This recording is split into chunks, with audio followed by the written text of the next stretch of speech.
ओम नमः शिवाय। आप सभी व्यूअर्स को धन्यवाद करते हुए मैंने जो एक वीडियो बनाया है पिछली बार अभी पूरे वर्ष का दिवाली से दिवाली तक का हर एक राशि के लिए 2 वीडियो बनाए हैं। तो उसमें आपको ये साल भर का है, ये देखना चाहिए।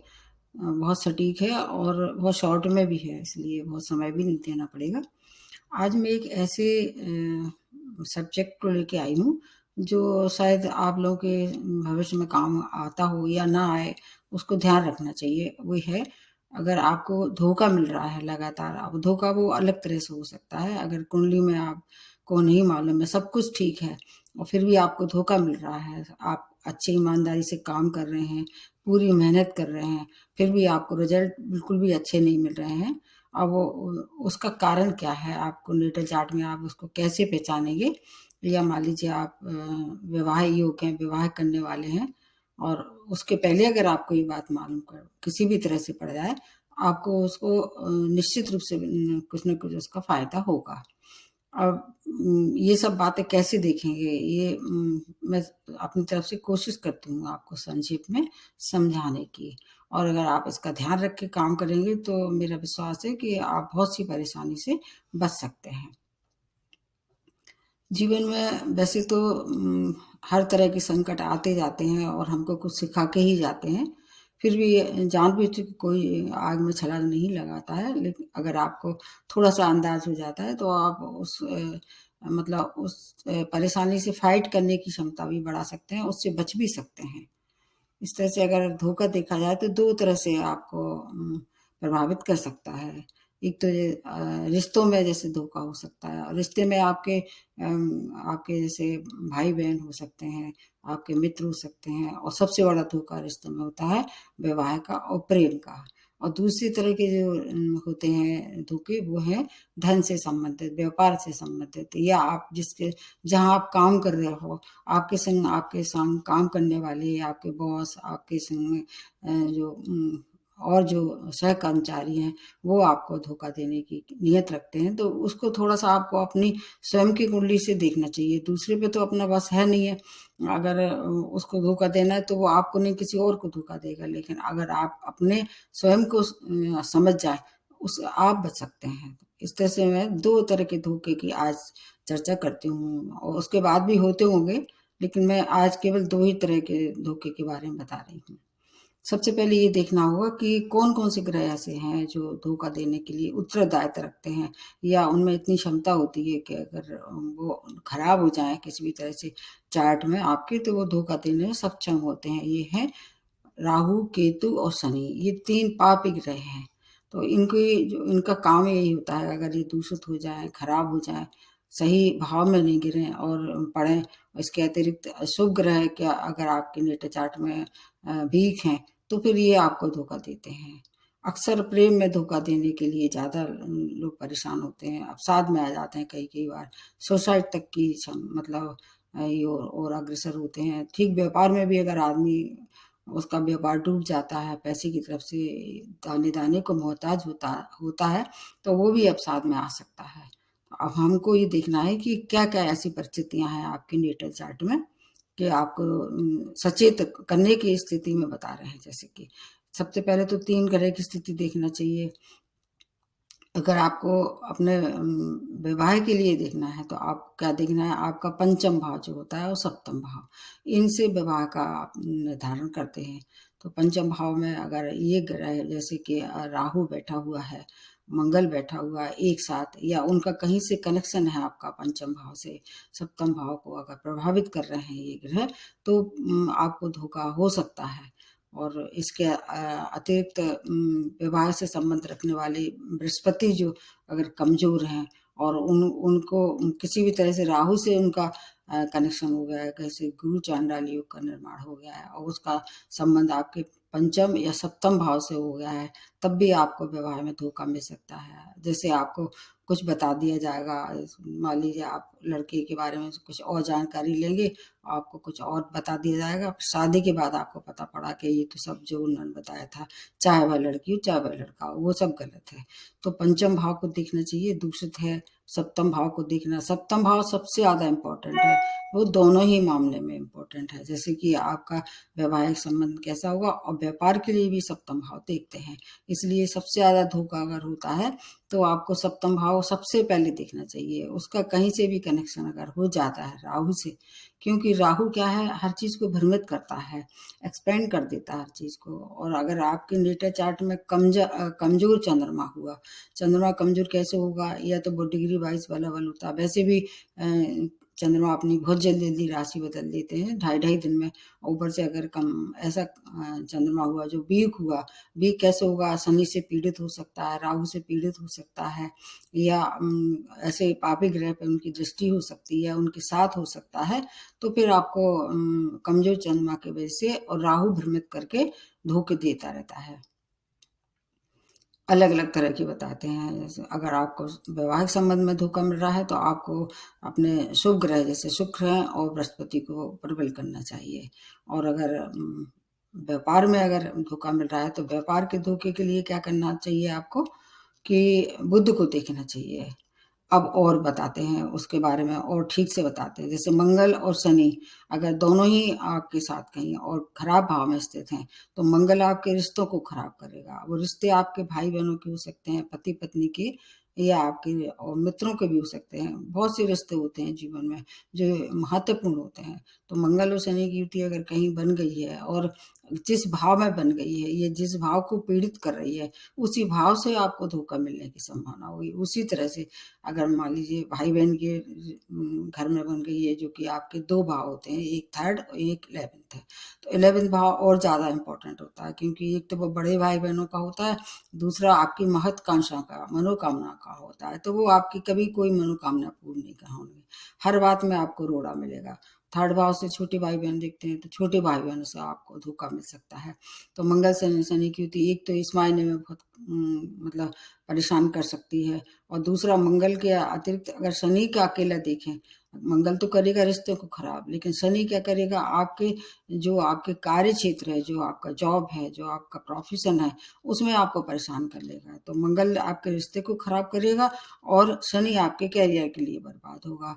तो इस तरह से अगर आपको मिल रहा है धोखा, पंचम भाव और सप्तम भाव किसी भी तरह से दूषित हो रहा है, चाहे राहु के वजह से हो रहा है, मंगल शनि के वजह से हो रहा है, इस तरह से अगर कोई व्यक्ति परेशान है और उसको समझ में नहीं आ रहा हो, तो सबसे पहले यही नज़र डाल लेना चाहिए कि कहाँ गड़बड़ी है। ये ग्रहों की युति भी, जैसे कि मैंने बताया कि अगर ऐसी युति बन जाती है, उसी भाव में उसको धोखा मिलता है। राहु अगर ज़्यादा पावरफुल हो जाता है तो चंद्रमा क्या है, मन कमज़ोर कर देता है। राहु अगर ज़्यादा पावरफुल हो जाता है तो चंद्रमा, जो कमज़ोर चंद्रमा, और विशेष तौर से ऐसी लग्न या ऐसी राशियाँ जो चंद्रमा से प्रभावित हैं, जैसे वृष है, कर्क है और वृश्चिक, ये चंद्रमा से प्रभावित राशियाँ होती हैं, जलीय राशियाँ जिसको कह सकते हैं। ये जल्दी भ्रमित हो जाती हैं और इसलिए इनको प्रेम में ज़्यादा धोखा मिलने के चांसेस बन जाते हैं। तो अगर राहु बहुत ज़्यादा दूषित है और अगर उसकी युति चंद्रमा के संग बन जाती है और चंद्रमा कमज़ोर है और राहु पावरफुल है, तो आपको निश्चित रूप से प्रेम में धोखा मिलेगा। तो ऐसे लोगों को क्या है कि कोशिश करना चाहिए कि प्रेम विवाह ना करें। प्रेम विवाह में पड़ के फिर ये क्या होगा कि उस समय तो जुड़ाव रख लेंगे, इमोशनली जुड़ जाएँगे, लेकिन बाद में चल के ये रिश्ते उतने ज़्यादा सुखद परिणाम नहीं देंगे। तो ऐसे में आपका वैवाहिक जीवन भी खराब होगा, आप साथ में भी आ सकते हैं, और चीज़ें भी उससे आपके मतलब आगे वाली जो फ्यूचर है, आपकी संतान है या परिवार है, उन सबको परेशानी हो सकती है। तो ये देखना चाहिए कि अब अगर ऐसा बन ही गया है योग किसी भी तरह से, क्योंकि ये जो पूर्व जन्म के कर्म होते हैं आप अपने साथ लेके आते हैं। निश्चित रूप से आपने पिछले जन्म में किसी को प्रेम में धोखा दिया होगा, या किसी भी तरह से आपने उनको परेशान किया होगा प्रेम में, इसलिए इस जन्म में आप ये सब उसको जो है वो बैलेंस करने के लिए आपको भेजा जाता है।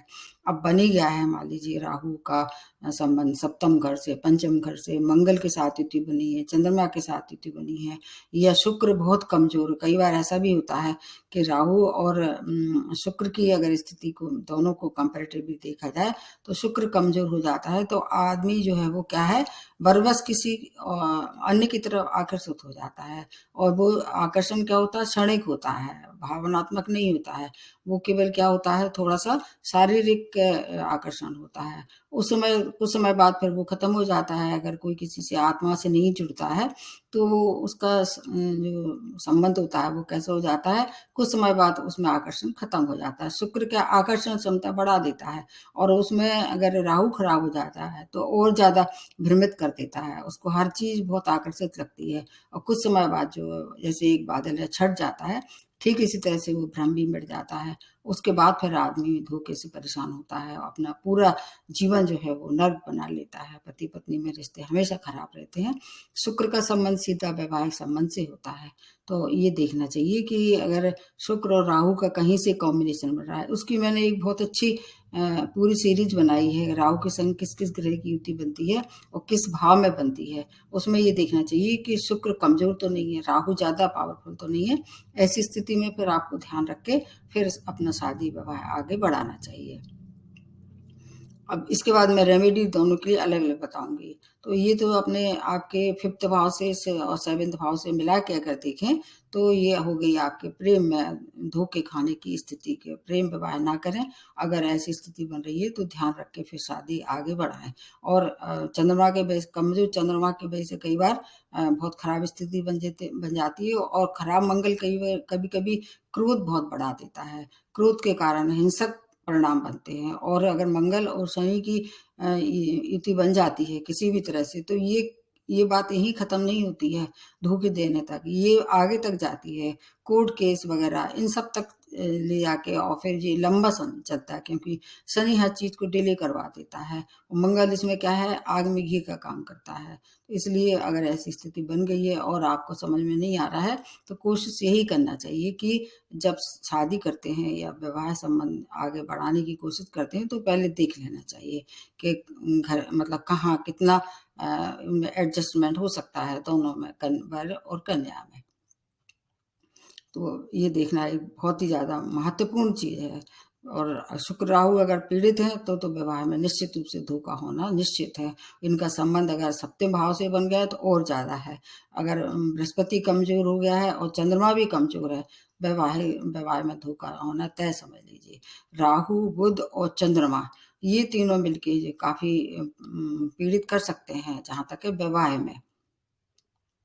प्रेम भाव जो है, प्रेम का भाव है, उसमें थोड़ा-सा देख लेना चाहिए कि उनका कहीं कोई क्रूर या पापी ग्रह से संबंध तो नहीं है, नहीं तो फिर तो वहाँ थोड़ा-सा अपना आप को बचा के रखना चाहिए। अब दूसरा व्यापार के हिसाब से बताते हैं। व्यापार में बुद्धि की भूमिका सबसे ज़्यादा होती है। इसका आप देख लेना कि बुद्धि का संबंध सीधा आपकी किस बुद्धि से भी होता है। तो अगर आपके मतलब अगर पार्टनरशिप में व्यापार कर रहे हैं, ये स्वयं व्यापार कर रहे हैं, या व्यापार का कौन-सा भाव होता है? सप्तम भाव होता है। उस पे अगर किसी पापी ग्रह की युति बनी हुई है, तब भी आपको व्यापार के साथ-साथ प्रेम में भी धोखा मिलेगा। सप्तम भाव सबसे ज़्यादा महत्वपूर्ण है व्यापार के लिए और वैवाहिक के लिए, दोनों के लिए।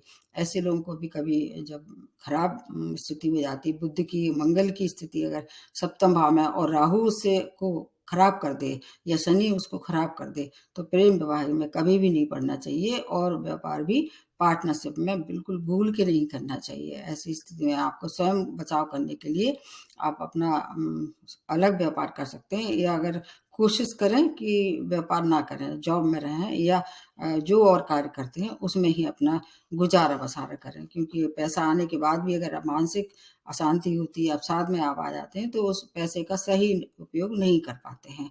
अब बुध की तरह से कैसा होता है, बुध की अशुभता आप कैसे आंकेंगे? अगर मान लीजिए बुध बहुत खराब है, तो आपको 2 तरह से, एक तो है कि अगर आपका स्वयं का बुध और मंगल दोनों ही खराब हैं और राहु के साथ या किसी और पापी ग्रह के साथ स्थिति बन रही है, तो आप दूसरे को धोखा देंगे। जिस भाव में युति बन रही है, उस भाव से संबंधित आदमी को धोखा मिलेगा। और अगर आपके इसके विपरीत अगर दूसरे आदमी से धोखा मिल रहा है, तो उस भाव को देखना चाहिए जहाँ युति बन रही है। तो हो सकता है कि आप अपने धोखे से अपना स्वयं बचाव कर सकते हैं। दोनों ही बातें होती हैं। जब खराब बुद्ध होता है तो आदमी कैसा हो जाता है, धूर्त हो जाता है, चालाक हो जाता है और उसको मतलब उसका एक नशा सा बन जाता है, दूसरों के प्रति ऐसी भावना रखना कि अपना काम कैसे निकालें, किसी स्वार्थीपन जिसको कहते हैं, तो ऐसे व्यक्ति से दूर ही रहना चाहिए। अगर आपके आस-पास कोई है और आपको अप्रोच कर रहा है कि हमारे संग पार्टनरशिप में व्यापार कर लो, भूल के भी उसके आगे नहीं करना चाहिए बात को। बढ़ाना ही नहीं चाहिए, कोशिश करना चाहिए कि ऐसे आदमी से मिल के व्यापार ना करें। बुध जो है बहुत अगर मंगल के साथ आ जाता है और आपने पार्टनरशिप में या स्वयं ऐसा व्यापार कर लिया जहाँ प्रॉपर्टी से संबंधित कोई काम है, तो आपको क्या होगा, अगर खराब बुध हुआ और मंगल उस पे भारी नहीं हुआ या मंगल कमज़ोर हुआ, आपको बिल्कुल गर्त में, मतलब ऐसी स्थिति में पहुँचा देगा कि आप फिर मतलब ये आखिरी में ये अवसाद के और उसके बाद सुसाइड की तरफ आप मुड़ सकते हैं।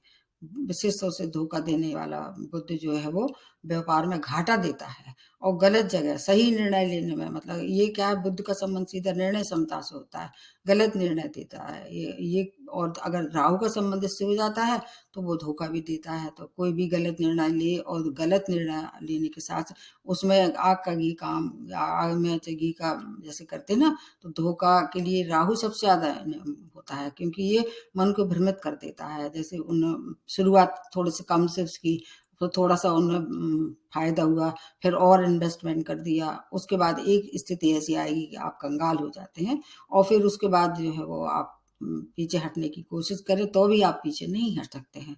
तो अगर खराब बुध है और मंगल ज़्यादा पावरफुल है, तो वो क्या है कि उसमें व्यापार जहाँ तक हो कोशिश करना चाहिए, नहीं करें।